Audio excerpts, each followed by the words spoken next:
hope you're all well. So I thought today's video I could do a few little tips of how I work from home. So I recently became self-employed like December, which I think is like 3 or 4 months ago. No, 4 months ago.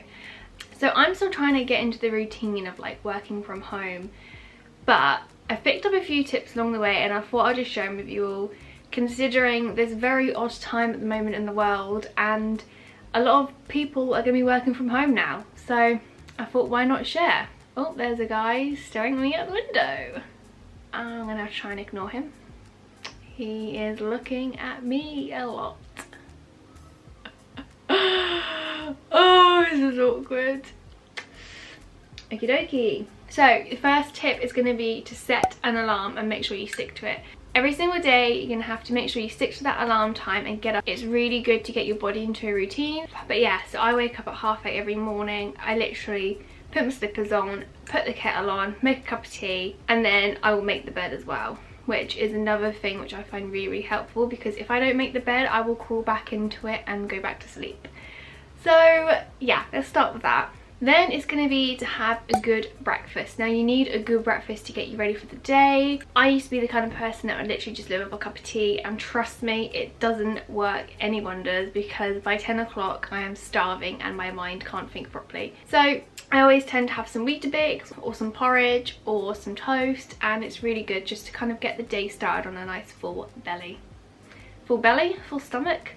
I don't know. What I find really, really important as well when working from home is that you need to get dressed and get ready for the day. It's no good just staying in your pajamas, because it really just, I feel like it really doesn't motivate you enough. So if you get up, you get dressed, maybe put on some makeup if you want, or do your hair, it really, really does help. And to be honest, for me, I personally feel more motivated to do more work when I'm kind of dressed in a nice outfit. So I'll try and put on like my best clothes, or like my new clothes I haven't worn yet, and that really, really does help. Then you're going to want to plan out your daily tasks. Now that might sound really, really simple, but it really helps, and if you try and do it in chronological order as well, that's even more helpful. So anything that's on your mind that you need to do that day, make sure you write it down, because otherwise you'll forget.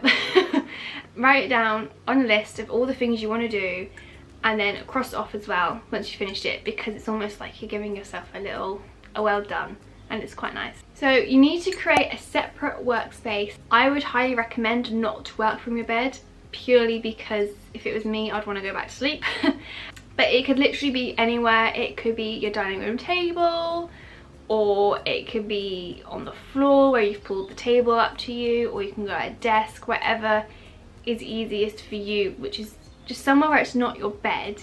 I think it's anywhere good. And like, I don't know, just find anywhere where you can pop your laptop down or whatever you need to do and just work. I personally like to mix it up each time, because it just makes it more fresh and I don't get bored. But if you like to stick to one place, then make that your little area to work. You'll then also want to customize it to how you work. So for example, I'm a very messy worker.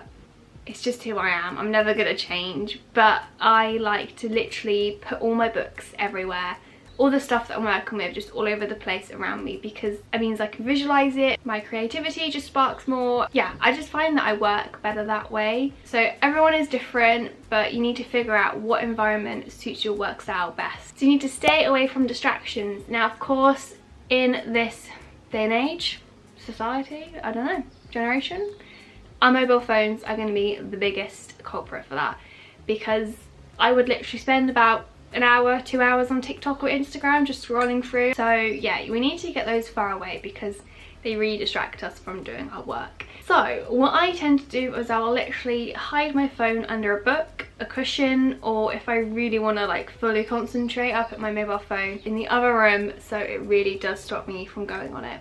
So next we're going to want to stick to our schedule. Now for me, I have 3 different breaks throughout the day. I have my mid-morning break, which will usually be like a cup of tea, and then you'll have your lunch break, and then an afternoon snack break as well. Each of them normally consists of like 25 minutes, and I always try and stick to them as well, because it means I can work up to that time, and it encourages me to make sure that I finish that task before that certain time. So with the mid-morning break, I tend to just stay at the desk, but I allow myself to scroll through Instagram, or if I really am focused and I can carry on working whilst having my tea. And then with the lunch, I will sit on the sofa and enjoy that and just relax for a little bit. And then with the afternoon one, again, I will just have that at my desk and try to continue working. But it all depends how I feel on the day, to be honest. Okay, so I think this one is definitely down to personal preference, but I find it really helpful when I have like a bunch of flowers in a vase on the desk or wherever I'm working, because it really just brightens up my workspace. I don't know why, but just seeing like the colours, it really just makes me feel really happy and positive. Or the smell, I don't know what it is, but I find it really helps. So if I have a bunch of flowers, I will literally physically move them to wherever I am working. Maybe try that. And then if flowers aren't really your thing, then maybe try opening the windows if you can, because it's nice to get some fresh air. And plus, if you feel like you get trapped really easily from being in like the same space for quite a while, it's nice just to get some fresh air in and feel like, I don't know. Again, I think this one is down to personal preference, but music is really good. So maybe put on like your favorite playlist with your favorite songs, or like a happy playlist. You could also put on like some really chill music and like concentration music, which is really good. For me, I personally have to have complete silence when I work. So if I'm writing like a blog post, then I have to be in silence, because I'm constantly rereading it in my mind and I have to have full concentration on that. I can't be listening to other songs. But although yesterday I listened to like rainforest noises and that was really nice. Obviously, like I said, it's down to how you work best. But maybe try listening to music. Maybe have it like on a speaker, just really quietly in the background, or on your headphones.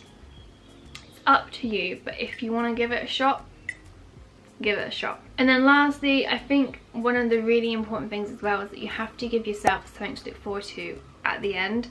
Whether that is going to be looking for online shopping, like scrolling through websites, or, you know, watching your favourite film on Netflix, or even just FaceTiming your family to try and like get you through the day. And it's almost like a little reward as well. But anyway, those are a few of my tips that I've kind of figured out along the way since becoming self-employed. They might help you, they may not, I don't know. But anyway, I hope you guys are all staying safe and trying to keep positive, and I will speak to you soon. Bye!